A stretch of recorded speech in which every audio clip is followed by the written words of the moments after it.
Revision number bonds part 3 with Teacher Farah. Today we're going to be talking about how two parts make up a whole. I have one whole garden. My garden is made up of two parts. It's made up of white flowers and pink flowers. To figure out how many flowers are in my whole garden, I'm going to start with counting my parts. First, I'm going to count how many flowers are in the white part of my garden. Let's count. 1, 2, 3, 4, 5. I have 5 flowers in the white part of my garden.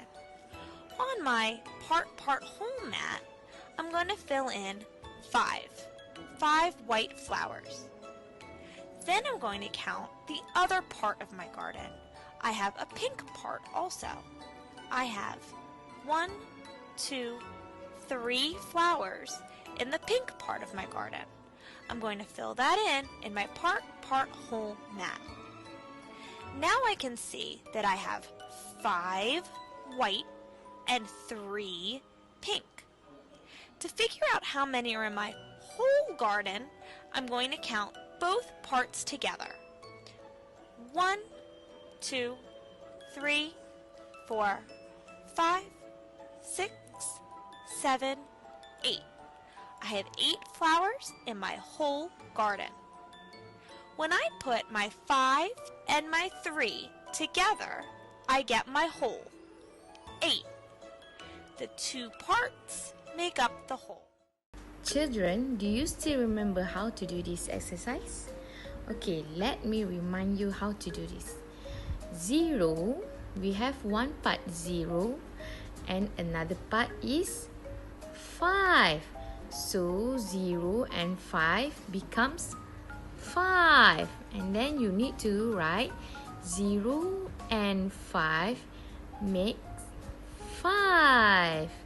At here you need to draw a circle 5. 1, 2, 3, 4, 5.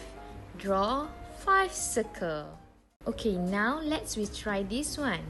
You see what number is this? Yes, number 1. So you must draw 1 circle. And what number is this?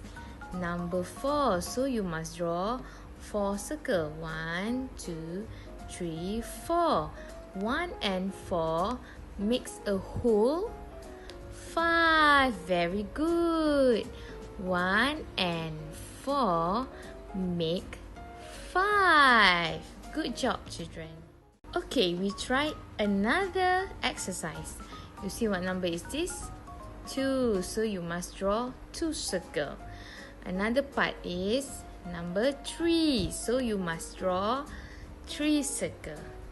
2 and 3 make a whole 5. Very good. 2 and 3 make 5. Children, for homework, I want you to open Hands-on Math book B2 and please open page 14 and 15.